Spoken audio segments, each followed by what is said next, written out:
All right.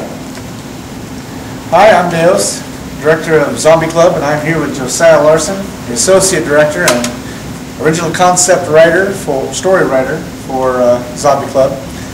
We're going to do a little interview here and talk to the camera a little bit about the movie project. So, alrighty. How did you, why don't you tell the audience first how you first came up with this concept, Joe?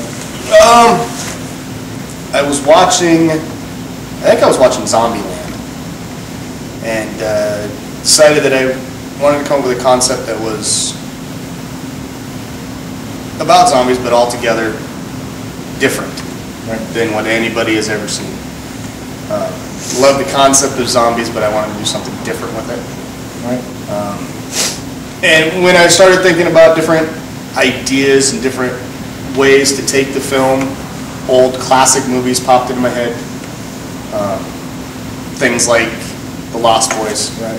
And that's like, so a big influence. Lost Boys was kind of a big influence for the movie because of the idea of there being this group of vampires that were everyday kids that had this club and were then recruiting new people. And so then my idea was, how do you take kind of that concept and do it in a zombie?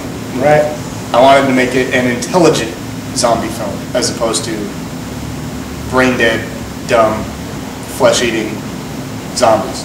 And I don't know that anybody's ever done that before. I don't think I've ever seen it. The closest to that, I think, is maybe the Resident Evil movies, but only on some levels, because then there are also the brain dead. But when you really look at it, the main character in Resident Evil, she really is a zombie. She has the virus and she is that thing, but she's the ultimate thing that they tried to create with the zombie serum. That's the whole reason that there are the zombies, was because it was a chemical that to try to create the ultimate weapon warrior that mutated into this horrible thing, and that's the basis behind those movies. And so I kind of wanted, I guess I took elements from all of those different things. So kind of Mila's character in Resident Evil, and then some of the story plot of The Lost Boys, and just my love for all things gore and blood, and mash it all together and you got Zombie Club. Wow. I am a big fan of horror movies, but there hasn't been a movie that scared me in a long time. And it's even movies that could be frightening. The stupidity of what characters do ruins it for me. And so it takes away the fear, because all of the realisticness of a movie is taken out. And I don't want that in a film. And originally, like we had discussed, the original concept had the very seriousness of my movie, and then I was going to throw in cutscenes that were very comedic to make fun of all of those stupid horror movie cliches. Since then, we've gone in and realized that the movie is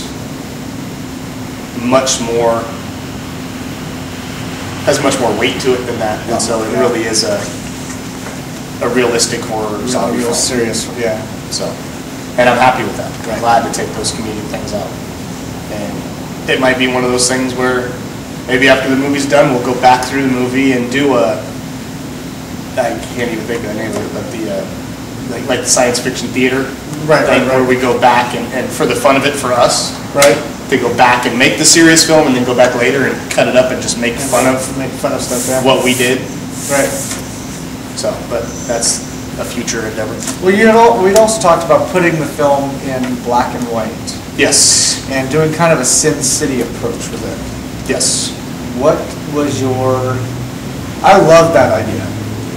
I saw Sin City. I thought it was a great film, and I haven't seen very many films in black and white, almost since the day of black and white out, actually.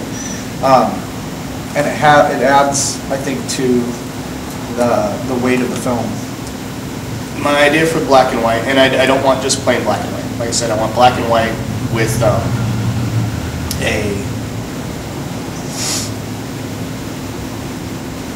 edginess, like a graininess to the film, and not a graininess. I don't even know what to call it, but like old 8mm type. I want it to be, in some parts of the movie, be sketchy. Right. But I do want it all in black and white. Right. And I really don't.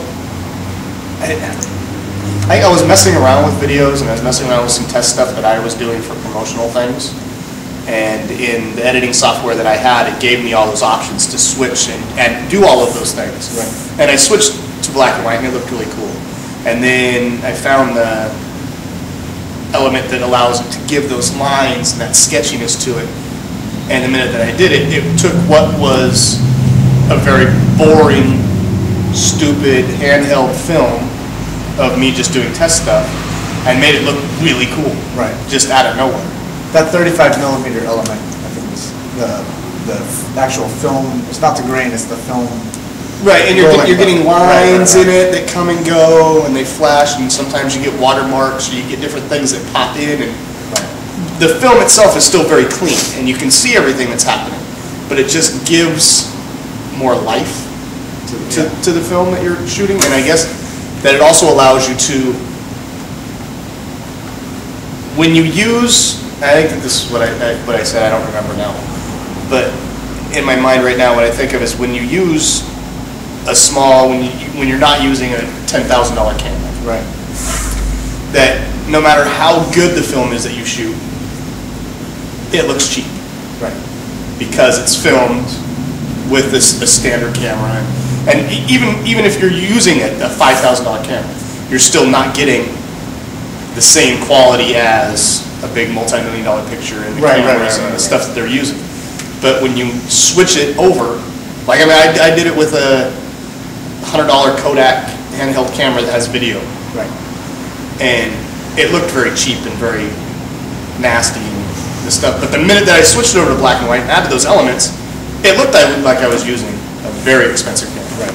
And the film, it changed the whole film. And so that's why I wanted to do that. When I came up with the idea for, I wasn't thinking Sin City at all. I was just thinking black and white and how well that turned out for me as a mistake that I want to use it. And then it was when we were discussing that I want a lot of blood and a lot of gore in the film. That to make a really cool element is this punch that you're going to see in the movie. I don't know if you want to give that away. Not really. What that punch is, but that was just something that... We'll call it splashing the audience. Okay. Splashing the audience. I hope that it's going to be a really cool effect. Right. And I don't even know where that came from. That was just... We were just talking and it just kind of popped out. When we were talking, that's actually what, in my head, I related to Sin City. Right. Because that's kind of what they did in Sin City, Right. sort of. But I love that element. Because it actually has that feel also of video games. Anytime you play a zombie video game and you get hit, it's it's that. And I think that where my mind went to Red Dead Redemption, the new video game Red Dead Redemption. And that's what happens on that. Right. Anytime that you're gutting an animal or you kill somebody, that you get that. Right. And so... You all know what that is, right? No? No? It's all right. If you played the game, then you got an idea of what I'm talking about, but still the effect that we're going to do with it, I hope is going to look really cool. I think it's going to be an awesome effect. I'm looking forward to splashing the audience very often. That's dirty. Right? So anyway, thank you very much. I'm glad to finally actually be doing this. It's been a long process. Long process. I'm happy to. For us, this is a process for him and I for 2 years ago that we started this project 2 years ago. It was an idea 2 years ago that now is finally coming to fruition. So hope to see you. Track it on Zombie Club on Facebook. Also take a look at Bruno's Bar and Party Pub, which is where the main facility is going to be, where we film most of it. Surprise Dungeon. If I can put that out there. And anyway, look forward to tracking that movie. It'd be a lot of fun.